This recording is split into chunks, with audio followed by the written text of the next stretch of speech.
Buenos días, esta presentación surge con el objetivo de conocer las recomendaciones aportadas por los expertos del Colegio Americano de Cardiología respecto al manejo del shock cardiogénico en el consenso publicado en 2025. Previamente a indagar en estas recomendaciones, debo enfatizar que una autorización al manejo del shock cardiogénico es de gran importancia, ya que representa un 1% del ingreso de las UCIs nacionales y se asocia con una alta tasa de mortalidad, reportándose en España una tasa de mortalidad de hasta el 38,5% a 30 días del diagnóstico. Además, una de las principales etiologías es la cardiopatía isquémica, que es responsable de hasta 188 millones de años de vida perdidos anuales ajustados por discapacidad a nivel global y hasta 9 millones de muertes anuales a nivel global. Y en España, entre un 5 a un 9% del infarto agudo de miocardio se complica con un shock cardiogénico. Finalmente, hasta un tercio de las publicaciones de PubMed sobre el shock cardiogénico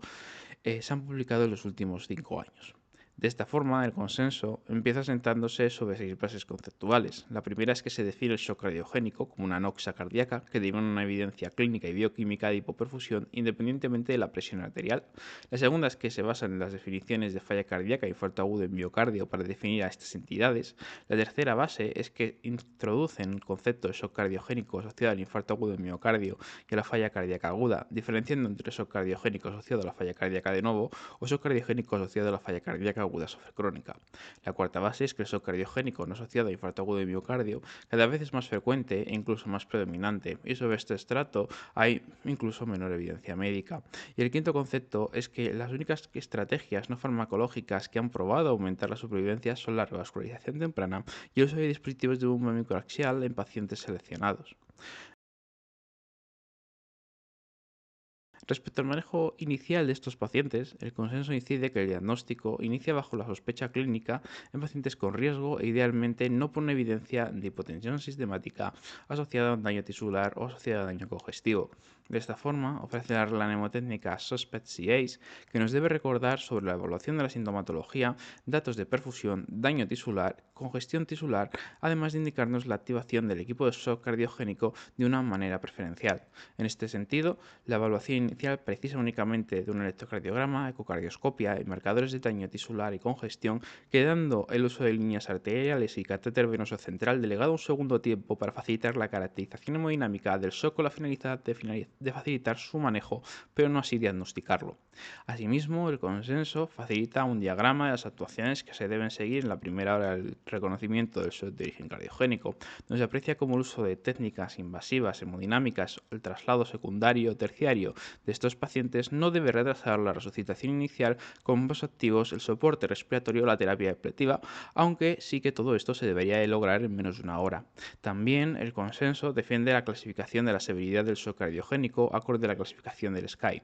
Sobre el traslado secundario de estos pacientes se incide en que existe un sistema clasificatorio de 3 niveles de los centros que se presentan asistencia a estos pacientes en función de las terapias que tienen disponibles. De esta forma, los centros de nivel 1 se caracterizan por ofrecer una UCI cardiovascular, asistencias ventriculares de corta duración, laboratorio de hemodinámica o incluso equipos de insuficiencia cardíaca avanzada y trasplantología. Sin embargo, actualmente no hay una evidencia del beneficio del traslado secundario de estos pacientes e incluso este mismo se ha asociado a una mayor mortalidad en pacientes con shock cardiogénico asociado con insuficiencia cardíaca agudizada. Así pues, nos indican que debemos valorar el pronóstico de los pacientes previamente a su traslado, siendo indicadores de pronóstico la edad, los niveles de lactato superiores a 3 milimoles por litro, número de vasoactivos utilizados, que estén precisando ventiloterapia o que estén precisando hemodiálisis. Y en el supuesto de precisar así pues una escalada de soporte vasoactivo o precisar de uso de asistencias ventriculares en centros de primer nivel, deberíamos de mantener una comunicación activa con los centros de segundo y tercer nivel. Por lo tanto, previamente al traslado, nos debemos preguntar y transmitir al centro destino el estadio SCAI del paciente, si precisa una asistencia ventricular, si hay contraindicaciones absolutas para la asistencia ventricular, si disponen de los recursos precisos para manejar al paciente y si se encuentra estable el paciente para el traslado. Así pues, el consenso nos facilita un circuito sobre las actuaciones a seguir en las primeras 24 horas tras el diagnóstico. Respecto al manejo intermedio y avanzado, el consenso inicia recomendando la configuración de equipos de shock cardiogénico conformados por lo menos con especialistas en cardiología crítica, cuidados críticos, insuficiencia cardíaca avanzada, cirugía cardíaca y trasplantología. Ya que contar con estos equipos se correlaciona con una mejoría en la monitorización invasiva, mayores asistencias ventriculares y menor mortalidad ajustada en la unidad de cuidados intensivos. Sin embargo, también sería óptimo la presencia de perfusionistas, paliativistas e incluso es posible que se precise de asistencias de expertos en congénitas, expertos en cuidados maternos fetales y electrofisiólogos. En lo referente a la monitorización invasiva, recomiendan su uso para la caracterización dinámica del fenotipo y la severidad y la reevaluación de la indicación de la asistencia ventricular y la escalada o desescalada de la terapia vasoactiva. Asimismo, matizan que el uso del catéter pulmonar se ha asociado a una menor mortalidad y a una mejoría de los resultados clínicos en registros y estudios observacionales y que parámetros predictores de mayor mortalidad serían una MAP inferior a 65 milímetros de mercurio, la elevación de la presión auricular derecha e índices de pulsatilidad de la arteria pulmonar inferiores a 0,9 o 1,58 en función de la etiología del shock. Respecto al manejo de vasoactivos, recomiendan la mínima dosis en el menor tiempo posible, siendo la noradrenalina de primera elección en pacientes que se presentan con hipotensión, e indican así que milrinona puede tener un rol en pacientes con un deterioro de la función renal, ya que está presenta una vida media muy corta en comparación con el resto de vasoactivos. De esta forma, facilita una tabla con los principales vasoactivos, indicando los aspectos fundamentales sobre su farmacodinámica, farmacocinética y dosis recomendadas. Con relación a la terapia depletiva, recomiendan tanto el uso de diuréticos como el uso de vasodilatadores, aunque no hacen referencia a las terapias de sustitución renal. En lo referente a las asistencias ventriculares, inciden en que los objetivos de la terapia son promover la descarga ventricular, promover la mejora de la perfusión sistémica, la desescalada de vasoactivos y así facilitar la reversibilidad del daño miocárdico.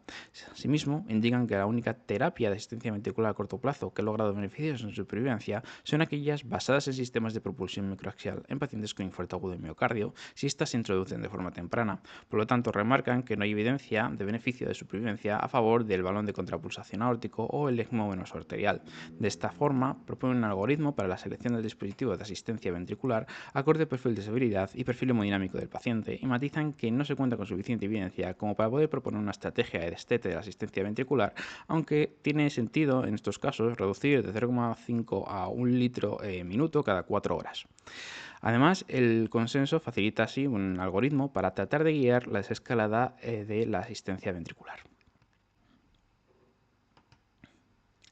Respecto al rol de la ventilación mecánica en estos pacientes, inciden que en casos indicados la ventilación mecánica puede facilitar una reducción del consumo del oxígeno miocárdico y recomiendan así volúmenes tidales bajos con una PIB de 8 a 10 centímetros de agua si la presión capilar pulmonar es mayor de 15 o de 15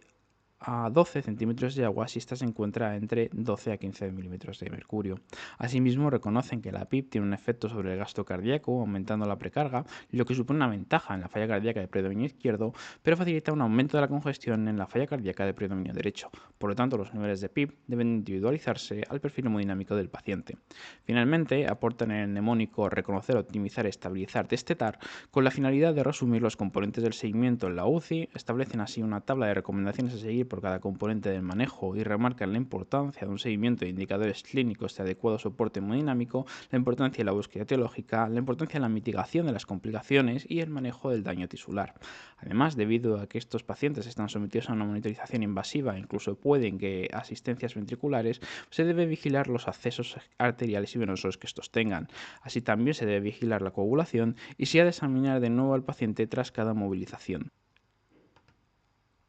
Hay 6 conclusiones a llevarse de este consenso. La primera es que la definición actual del shock cardiogénico enfatiza en la presencia de hipoperfusión tisular secundaria a una disfunción cardíaca, independientemente de la presión arterial, lo que obliga a una alta sospecha clínica y a la utilización de herramientas diagnósticas como el algoritmo SOSPECT-CASE para su reconocimiento temprano. La segunda es que el manejo inicial debe centrarse en la estabilización hemodinámica, la corrección de la causa subyacente, la monitorización estrecha, priorizando así el uso de noradrenalina como primer agente vasoactivo en pacientes hipotensos y reservando el uso de otros inotrópicos y vasodilatadores según el perfil hemodinámico y la función renal del paciente. La tercera es que la monitorización invasiva, especialmente mediante el catéter de la arteria pulmonar, se ha asociado a una mejor caracterización del fenotipo, optimización terapéutica y potencial de reducción de la mortalidad, aunque su uso debe individualizarse según recursos y experiencia de cada centro. La cuarta es que el soporte circulatorio mecánico microaxial se debe considerar en pacientes con shock cardiogénico refractario al tratamiento farmacológico y que el uso rutinario de balón de la pulsación intraaórtico o ECMO venoso arterial no ha demostrado un beneficio en supervivencia. La quinta es que la existencia de equipos multidisciplinarios de shock cardiogénico se asocia a una mayor utilización de monitorización avanzada, mejor selección de terapias y una reducción de la mortalidad. Y finalmente, la gestión integral en la UCI debe seguir el esquema de reconocer, optimizar, estabilizar y destetar con reevaluaciones periódicas del soporte hemodinámico, manejo de complicaciones y consideración de terapias avanzadas o cuidados paliativos en función de la evolución.